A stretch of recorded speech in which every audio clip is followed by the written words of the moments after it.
मी रायगड जिल्ह्यातल्या विधानसभेचा नारळ आमचं अधिवेशन होत आहे, जे आमचं 3-4 वर्षांनी अधिवेशन होतं ते पंढरपूरला होत आहे 2 आणि 3 तारखेला. आणि त्या अधिवेशनातच आम्ही त्या ठिकाणी अधिवेशन झाल्यानंतर विठ्ठलाच्या मंदिरामध्ये आम्ही नारळ फोडला. विधानसभेसाठी कोणत्या मतदारसंघावर आघाडीतनं दावा राहील आणि किती जागा शेका पक्ष लढवेल?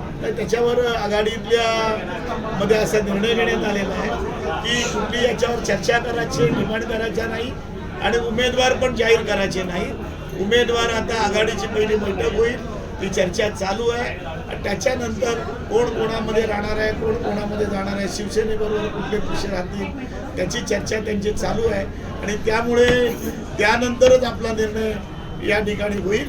उमेदवार होणार आहेत, पण इथला रायगड जिल्ह्यातला प्रत्येक शेतकरी कामगार पक्षाचा कार्यकर्ता हा उमेदवार आहे. या भूमिकेतून आजपासून काम करणार आहे.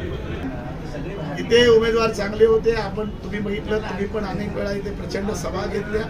पण ज्या गोष्टी निवडणुकीमध्ये करायला पाहिजे, शेवटच्या दिवशी ज्या पद्धतीचे अप्रोच करायला पाहिजे त्याच्यामध्ये आम्ही कमी पडलो असं मला वाटतं. जी मतं आहेत शेका पक्षात, तुम्ही बोलताय शेका पक्षात प्रत्येक कार्यकर्त्याला तुम्ही ओळखता, प्रत्येकाने जिद्दीने काम केलेलं आहे.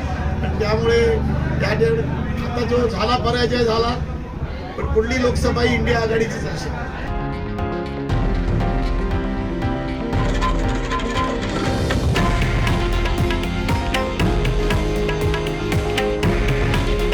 हे आहे देशातील नंबर 1 न्यूज नेटवर्क आणि आपण पाहत आहात TV9 मराठी. काळजी तुमची, हित महाराष्ट्राचं.